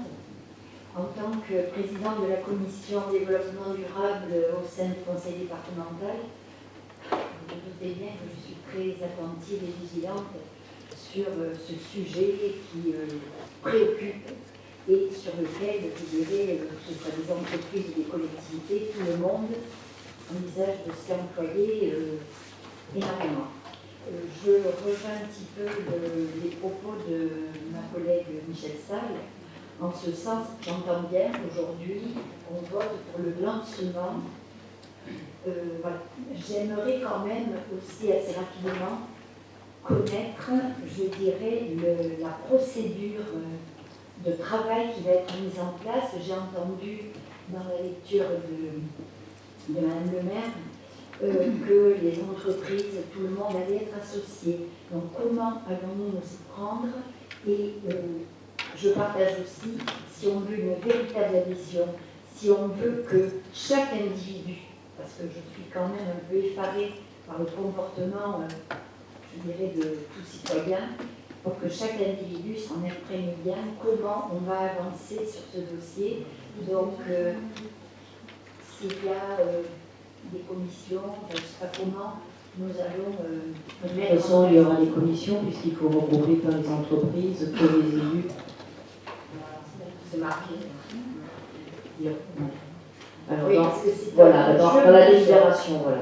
C'est un enjeu J'allais majeur, on le sait répondre tous. seul. Le pilotage du PCAET sera structuré autour d'une instance politique et d'une instance technique. Donc, comité de pilotage, comité technique. L'instance politique appelée comité de pilotage sera présidée par Hélène Verdine et se composera à minima des maires des communes et vice-présidents de l'agglomération, ainsi que des élus des communes dont la délégation est en lien avec le PCAET. L'équipe projet et les institutionnels associés, un ou plusieurs représentants de l'ADEME ou de l'ADREAL et de la DDTM, un représentant du conseil départemental, un représentant du conseil régional, les représentants des chambres consulaires, un représentant du CINELEVA, un représentant du parc naturel régional de la Sainte-Baume et les représentants des gestionnaires des réseaux d'énergie. L'instance technique, appelée comité technique, regroupera les services internes de la collectivité. Il se composera à minima des directeurs généraux des services de communes membres et des techniciens associés à la démarche de l'ADEME, de l'ADREAL, de la DDTM, du CIMILEC, de l'Agence de l'eau, du CAE, des MSIS, du GRDF, de Veolia, des chambres consulaires et de la DOMSUD.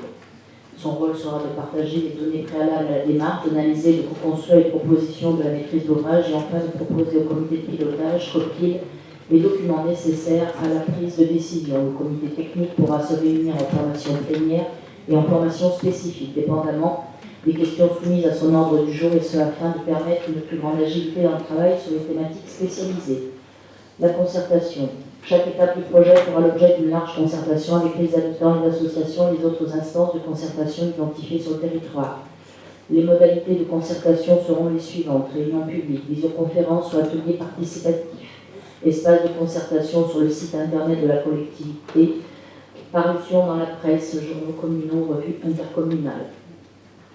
L'ordonnance du 3 août 2016 a ouvert le droit d'initiative citoyenne de saisir la Commission nationale du débat public, au PCAET. La collectivité responsable du plan doit publier une déclaration d'intention dès le lancement de la procédure afin que ce droit puisse être exercé. Cette mesure sera accomplie par le biais de la mise en ligne de la présente délibération sur le site de la collectivité. C'est la suite de la délibération dont tout était marqué dedans. D'autres questions? Non, merci. Je vous propose de passer au vote. Qui est contre? Qui s'abstient? À l'unanimité. Point suivant. Lancement de la démarche d'élaboration du plan de mobilité de la communauté d'agglomération, définition des modalités d'élaboration. Philippe Barthélémy. Bien, merci.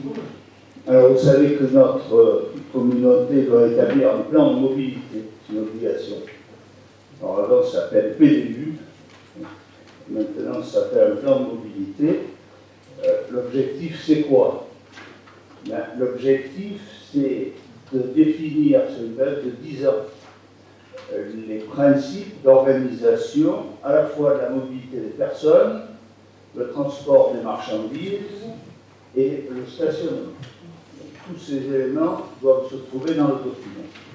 Alors, tous ces déplacements s'inscrivent, et il y a un lien avec la délibération, dans une démarche environnementale, ça va de soi. Il y a donc nécessité de réduire les gaz à effet de serre, premier objectif, de lutter contre la pollution.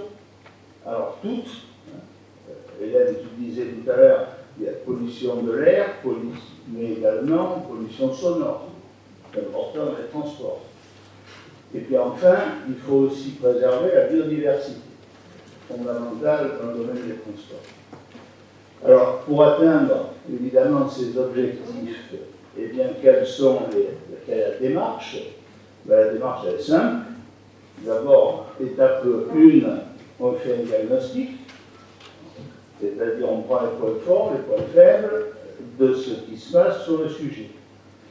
Ensuite, on a des orientations, et c'est là qu'il y a les choix politiques. Puis après, il y a un programme d'action, on décline.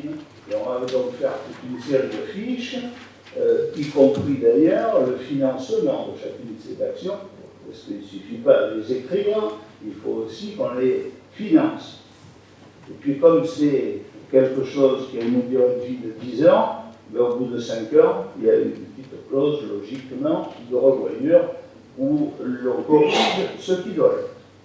Alors ces plans en question doivent être bien évidemment compatibles avec tous les autres documents. Dans ce SCOT, par exemple, on ne peut pas faire quelque chose indépendamment de tout ce qui est supra-communautaire. Alors, la façon de travailler, c'est rigoureusement la même que celle de la délibération d'avant, c'est-à-dire il y a une copile, et là on fait la politique, et puis il y a une cotec où on fait la technique. Donc, tout ce qui concerne le copile, eh bien sûr, les maires, les élus, l'État, le département, la région, tous les organismes qui ont des choses à dire sur ce sujet-là, et je ne vais pas répéter ce qui a été dit lors de la délibération précédente. Et puis ensuite, il y a une cotec, c'est la même chose, mais c'est des techniciens qui vont avancer, et donc il y aura les DGS, les communes, les fonctionnaires, etc.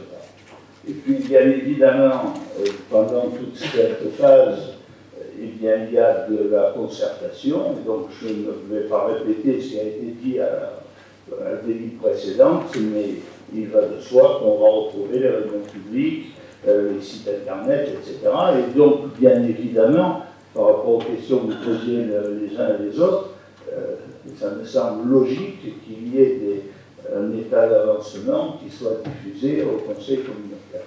Voilà, Madame la Présidente, ce que je voulais dire sur ce sujet. Merci. Y a-t-il d'autres questions? Madame Salles. Alors, je voudrais simplement signaler que dans les grands objectifs qui sont listés, page 57, sur ce plan de mobilité, il me semble que l'on n'a pas parlé du transport marchandises et notamment du trafic camion que vous n'êtes pas, que vous ne pouvez pas ignorer et qui est en train de pourrir la vie, et je suis légère dans mes propos, de l'ensemble des Bossétans. Donc là, il est parlé du trafic automobile, on parle de la mobilité des habitants, on parle de beaucoup de choses, mais dans les grands objectifs, on ne parle pas de l'allègement du trafic camion en desserte du plateau de Signes et du plateau du Castellet. Donc, est-ce qu'il ne faudrait pas nous rajouter parce que si après, à la fois le COPIB et le COTEC vont se servir de ces grands objectifs, il me semble important que ce soit rajouté, d'autant plus que je crois, Madame la Présidente, que vous avez rencontré au Conseil régional des personnes compétentes en la matière et que vous avez défendu ce dossier. Donc, est-ce qu'il ne faut pas tout au moins le citer? Alors, quand j'ai fait mon intervention tout à l'heure, je l'ai bien précisé, parce que ça n'a pas dû vous échapper. J'ai parlé de la mobilité pour les personnes et j'ai parlé du transport pour les marchandises. Voilà. Et donc, il va de soi que ça n'aurait aucun sens, je dirais, de faire un plan de mobilité si on enlevait un certain nombre d'éléments de la mobilité. Donc la réponse à la question, c'est forcément oui, ça ne peut pas être oui. D'accord. Mais simplement, page 57, ça aurait peut-être intérêt à être rajouté, si c'était possible. Voilà. Paragraphe 4. 4. Paragraphe 4. Trafic automobile, c'est du trafic camion plus qu'automobile, hein, c'est pour ça. Transport de marchandises. Automobile, non, où ça? Le PDM déterminera le principe régissant en relation à la mobilité des personnes et du transport de marchandises. Mais là, je suis sur les objectifs. Page 57, conformément aux objectifs du Code des transports. Donc, moi, le paragraphe 4, j'ai diminution du trafic automobile. Je n'ai pas transport de marchandises. C'est simplement là que je pense qu'il faudrait peut-être le rajouter. Tout ça. Bon. Si ça y est, ça y est. Hein, mais moi, ça ne m'a pas sauté aux yeux. Voilà. Alors, pour avoir commencé à travailler sur le sujet de la problématique des camions, nous avons rencontré des entreprises qui ont déjà fait des efforts énormes en termes d'organisation de leur transport routier.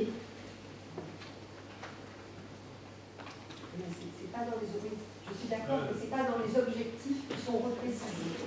Voilà. Excusez-moi.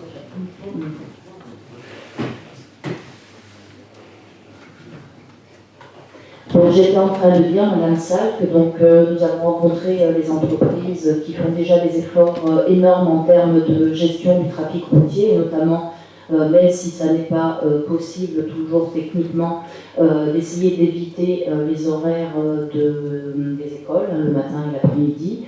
Moi, pour aller à l'agglo, donc traverser le Bosset, je constate que c'est plutôt les voitures qui causent les bouchons, en tout cas aux horaires les plus empruntés. Donc du coup, nous avons acté la création d'une aire de covoiturage en face de la caserne des pompiers, de manière à permettre aux parents qui n'ont plus d'autre choix que de s'arrêter au milieu de la route pour laisser leurs enfants descendre pour aller à l'école, de pouvoir se garer en sécurité pour pouvoir accéder aux écoles et non plus du coup de créer des bouchons très importants. Sachez que les entreprises sont très conscientes du problème. Le barreau, ça fait plus de 20 ans qu'on en parle. Là, nous sommes en train de prendre le sujet à bras le corps. Nous espérons pouvoir avoir des aboutissements, mais ils ne pourront pas rattraper le temps passé. Donc voilà. Simplement, il faut en faire mention.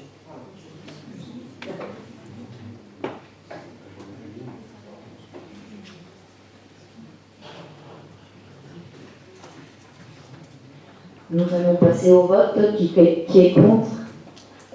Qui est contre cette délibération? Qui s'abstient? À l'unanimité. Point suivant. Lancement de la démarche d'élaboration du... Ah oui, j'ai oublié de dire, pardon, René me l'avait rappelé dans l'oreille, ce dossier donc, de plan de mobilité sera suivi par M. Barthélémy. Et donc, maintenant, lancement de la démarche d'élaboration du programme local de l'habitat de la communauté d'agglomération, définition des modalités d'élaboration. René Jourdain. Bien, donc, la communauté d'agglomération qui est la nôtre, on se doit d'élaborer et de mettre en œuvre un programme local de l'habitat, donc la fameuse PNH. Son élaboration doit suivre les dispositions des articles L302-1 à L302-4 du Code de la construction et de l'habitation. Relevant exclusivement de la compétence de l'EPCI, le PNH doit couvrir l'intégralité du territoire des communes membres et bien définir pour 6 ans les objectifs et les principes de la politique du logement et de l'habitat du territoire, Celle-ci vise notamment à répondre aux besoins en logement et en hébergement du territoire, à favoriser le renouvellement urbain et la mixité sociale, à améliorer la performance énergétique de l'habitat et de l'accessibilité du cadre bâti aux personnes handicapées, en assurant entre les communes et entre les quartiers d'une même commune une répartition équilibrée et diversifiée de l'offre de logement. Il ajouterait aussi l'accueil des jeunes voyages qui rentrent dans le cadre du PLH. Le PLH, ainsi le PLH déclinera et précisera les objectifs en matière d'habitat portés par le schéma de cohérence territoriale Provence-Méditerranée, approuvé le 6 septembre 2019. Le PLH constituera une base de négociation et de dialogue avec l'État, apportant les fondations d'une vision stratégique à l'horizon 2030. L'élaboration du PLH s'articule autour de 3 documents. Le diagnostic, qui s'établit sur le bassin d'habitat qui caractérise l'offre et les besoins en logement et leur évolution, les caractéristiques du marché foncier, ainsi que le repérage des situations d'habitat indignes et de copropriété dégradée. Ensuite, les orientations, qui indiquent les moyens à mettre en œuvre pour satisfaire les besoins en logement et en place d'hébergement, dans le respect de la mixité sociale et en assurant une répartition équilibrée et diversifiée de l'offre de logement. Et enfin, un plan d'action qui est établi par secteur géographique et précise les objectifs quantifiés et la localisation de l'offre nouvelle et d'hébergement, en particulier social. La liste des principales actions envisagées pour l'amélioration et la réhabilitation du parc de logement et les opérations de rénovation urbaine envisagées. L'évaluation des moyens financiers nécessaires à la mise en œuvre du programme et les catégories d'intervenants en charge, les modalités de suivi et d'évaluation du PLH et les conditions de mise en place d'un dispositif d'observation. Le pilotage du PLH sera structuré autour d'une instance politique et d'une instance technique. L'instance politique appelée comité de pilotage, c'est le COPIT, qui sera composé par les maires des communes et vice-présidents de l'agglomération, ainsi que des élus des communes dont la délégation est en lien avec le PDM dont on vient de parler à l'instant.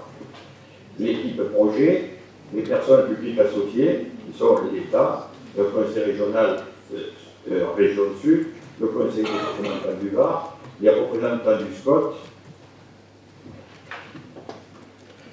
la Caisse d'allocation familiale du Var, l'ADEME, l'établissement public foncier Provence-Centre-Côte d'Azur, les bailleurs sociaux détenants du patrimoine sur le territoire de notre agglomération, l'association régionale HLM, Action Logement, l'association départementale d'information sur le logement, les représentants professionnels du secteur du logement, les associations intervenant dans le domaine du logement et les EPCI limitrophes.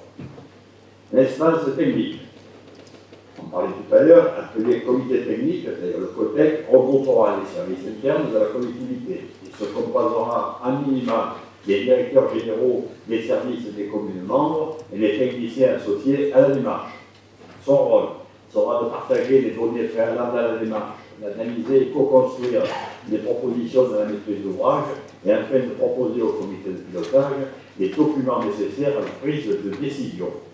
Le comité technique pourra se réunir en formation plénière ou en formation spécifique, dépendamment des questions soumises à son ordre du jour, et ce afin de permettre une plus grande agilité dans le travail sur les thématiques spécialisées. Le COTEC pourra ainsi proposer des ateliers thématiques aux personnes techniquement qualifiées, notamment aux directions départementales des services de l'État concernés, au service du Conseil régional Région Sud, au service du Conseil départemental, aux personnes chargées de la mise en œuvre du SPOT, au directeur de la CAF, au directeur de l'établissement public foncier, au directeur des bailleurs sociaux qui présentent du patrimoine sur le territoire de notre communauté d'agglomération, ou leurs représentants, au directeur d'Action Logement, ou son représentant, au directeur de l'association départementale d'information sur le logement, ou son représentant.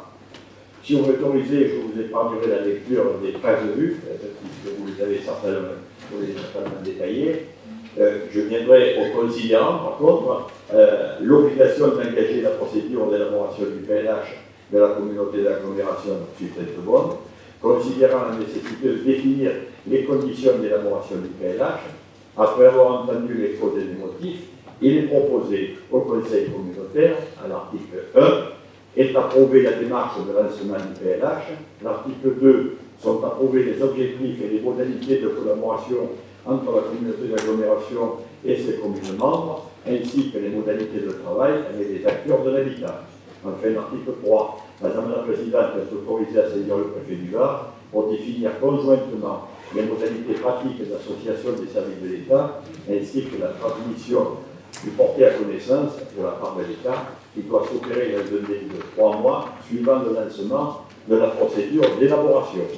L'article 4 sont inscrits les crédits nécessaires sur l'autorisation d'engagement et crédits de paiement créés précédemment au compte 617, budget principal de l'année 2022 et suivante. Et enfin, l'article 5, Madame la Présidente est autorisée à engager l'ensemble des actions rendues nécessaires pour permettre la bonne exécution de cette délibération. Merci. Y a-t-il des questions? Nous allons passer au vote. Qui est contre? Qui s'abstient? À l'unanimité. Point suivant, bilan foncier 2021, Roger Castel. Alors écoutez bien parce que ça va être très très long. Conformément aux dispositions combinées du Code général des collectivités territoriales, du Code civil et du Code de l'urbanisme, il convient d'approuver chaque année le bilan des acquisitions et des cessions. Vu le CGCT, et notamment son article 22-24-1, je vous propose d'approuver le bilan des acquisitions et cessions effectuées par la communauté d'agglomération Sud-Sainte-Baume au titre de l'exercice 2021, dont vous avez vu tous les tableaux. Là. Vous avez reçu tous les tableaux. Merci René. Vous avez des questions, Madame Saez? Oui, pour comprendre mieux, il y a une ligne qui concerne un terrain justement à la Bamou dont on a parlé tout à l'heure. Alors, je comprends pas bien parce que vendeur, ce serait la commune de Sanary, acheteur, CASSB, mais je pense qu'en fait, il s'agit d'un portage EPF, ou pas, simplement. Et c'est un problème uniquement de ligne. Est-ce que c'est ça? Il y a un terrain qui a été acheté par la communauté d'agglomération, enfin que l'EPF a vendu à la communauté d'agglomération et qui est recédé à la commune de Sanary. Pourquoi ça ne s'est pas fait directement, je ne pourrais pas vous répondre. C'était juste après mon élection et je n'ai pas eu d'informations plus spécifiques. Donc en fait, c'est bien l'EPF qui a porté le terrain de toute façon. C'est ça. Oui, c'est l'EPF qui l'a acheté. Merci. Autre question? Non. Nous allons passer au vote. Enfin, vous approuvez tous, unanimité? C'est approuvé à l'unanimité. Je vous remercie. L'ordre du jour étant épuisé, je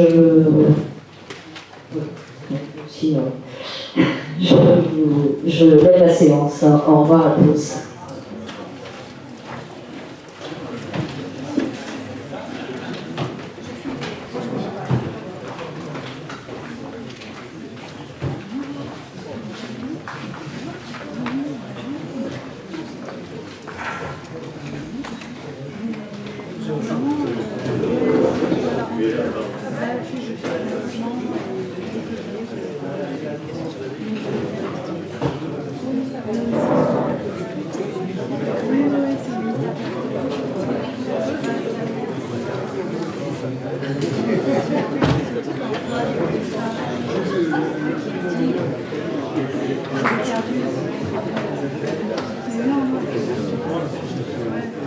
Oui, c'était pareil. C'est ça?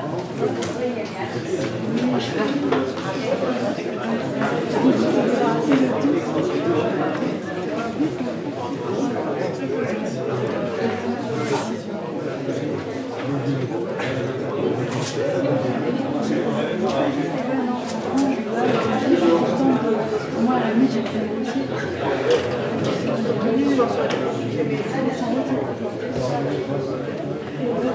Ouais, le retour, les deux.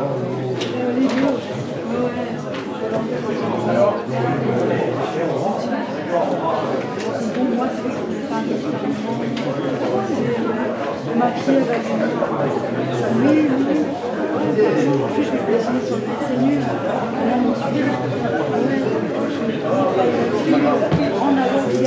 Oui, donc je me débrouillerai pour vous faire parvenir les... Ouais, bah ouais, ça peut être...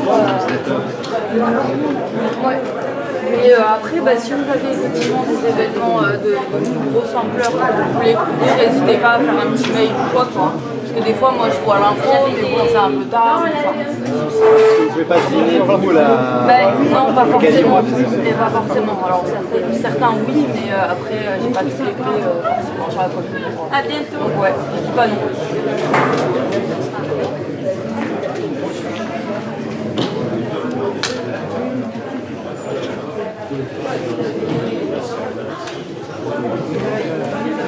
Vous aviez vu Madame Guérin, du coup, la directrice de cabinet?